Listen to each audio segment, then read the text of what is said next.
किसी ने बड़े कमाल की बात कही है कि जीभ जन्म से पहले आती है और मृत्यु तक बने रहती है, और दांत जन्म के बाद आते हैं और मरने से पहले ही चले जाते हैं। इसीलिए अगर लंबे समय तक यादगार बनना है तो जीभ की तरह कोमल बनिए, दांत की तरह कठोर। एक छोटी सी कहानी सुनाता हूं। भगवान गौतम बुद्ध एक बार अपने शिष्यों के साथ में विचरण करने के लिए गए, घूम रहे थे, और एक बड़े से पेड़ के नीचे उन्होंने कहा कि यहां थोड़ी देर विश्राम करते हैं।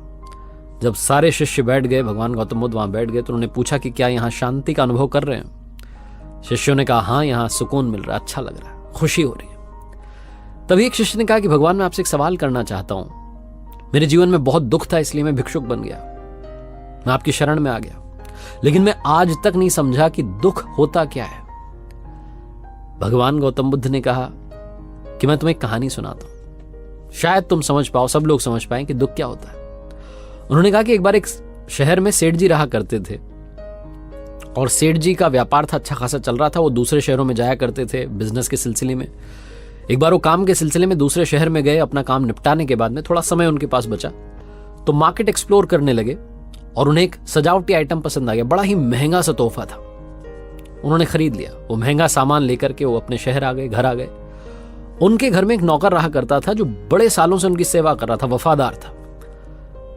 सेठ जी ने जाकर के उस नौकर को बताया कि देखो, ये बड़ा ही महंगा सा सजावटी आइटम है, सामान है, इसका ध्यान रखना, टूट फूट ना हो जाए। नौकर ने कहा जी मालिक, आप चिंता क्यों करते हैं, सब अच्छे से हो जाएगा, आप चिंता मत कीजिए, सुरक्षित रहेगा। सेठ जी निश्चिंत होकर के अपना काम करने के लिए चले गए। इधर नौकर घर की साफ सफाई कर रहा था, गलती से उससे, भूल से वो जो सजावटी सामान था वो टेबल पर से गिर गया। जैसे ही वो गिरा, टूटने की आवाज आई, सेठ जी दौड़ करके आए अंदर घर में, देखा तो सामान बिखर गया। उनका दिमाग खराब हो गया, बहुत गुस्सा आ रहा था, लेकिन नौकर बड़ा वफादार था, तो नौकर को डांटे तो डांटे कैसे, क्या बोले उसको? तो सेठ जी ने कुछ नहीं बोला, अंदर ही अंदर गुस्सा करते रहे। सेठ जी ने शाम में बेमन से खाना खा लिया, जितना थोड़ा बहुत खा पाए। रात में सोने के लिए गए तो नींद नहीं आ रही, दिमाग में बार बार एक ही बात घूम रही कि इतना महंगा मैं तोहफा लेकर के आया था, इतना महंगा सामान लेकर के आया था, इसने तोड़ दिया। गुस्सा आ रहा कि नौकर को जाकर के डांटे, लेकिन डांट नहीं पा रहे हैं क्योंकि बड़े समय से साथ काम कर रहा है। इतनी सी छोटी सी गलती के लिए डांटना भी सही नहीं है। जब सेठ जी को नींद नहीं आ रही थी तो उठ करके अपने कमरे से बाहर आए, घर में टहलने लगे। नौकर उसी घर में रहता था, नजर पड़ी सेठ जी के सो रहा था, खर्राटे ले रहा था।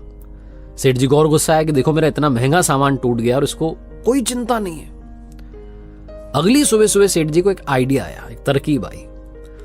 उन्होंने नौकर को बुलाया और कहा कि सुनो, मेरी बात सुनो, कल जो महंगा सा सामान तुमने तोड़ दिया, तुम्हें पता है किसके लिए लाया था? नौकर ने कहा मालिक, किसके लिए? सेठ जी ने कहा तुम्हारे लिए लाया था। मैं चाहता था कि तुम्हें कुछ महंगी चीज भेंट करूं। जिंदगी में मैंने तुम्हें कोई गिफ्ट नहीं दिया, तो मैंने सोचा कि मुझे सामान बड़ा पसंद आया, मुझे लगा सजावटी सामान तुम्हारे लिए सही रहेगा, तो मैं तुम्हारे लिए लाया था। और तुमने क्या किया, उसे तोड़ दिया। ये बोलकर के सेठ जी चले गए। नौकर का दिमाग खराब हो गया। नौकर को खुद पर गिल्ट होने लगी कि मैंने क्या कर दिया। उस रात में सेठ जी को आराम से नींद आई, लेकिन नौकर के दिमाग में पूरी रात वही बात घूमती रही कि मैंने क्या कर दिया, इतना महंगा गिफ्ट सेठ जी लेकर के आया और मैंने वो तोड़ दिया। भगवान गौतम बुद्ध ने कहा इतनी सी कहानी थी, अब बताओ दुख क्या है? तो एक शिष्य ने कहा भगवान, दुख एक विचार है। भगवान गौतम बुद्ध ने कहा कि बिल्कुल सही, दुख एक विचार है जिससे आप अपने आप को जोड़ लेते हैं। सेठ जी ने जैसे उस विचार से खुद को हटाया, उस नौकर को जोड़ा, सेठ जी को आराम से नींद आई, खुशी मिली, सुकून मिला। नौकर को जब तक ये पता नहीं था कि वो उसके लिए था, तब तक वो आराम से जी रहा था। जैसे ही उसे पता चला कि उसके लिए था, जैसे उसने उस विचार से खुद को जोड़ा, वो दुखी हो गया। दुख एक विचार है जिससे जोड़ लेंगे तो दुखी रहेंगे।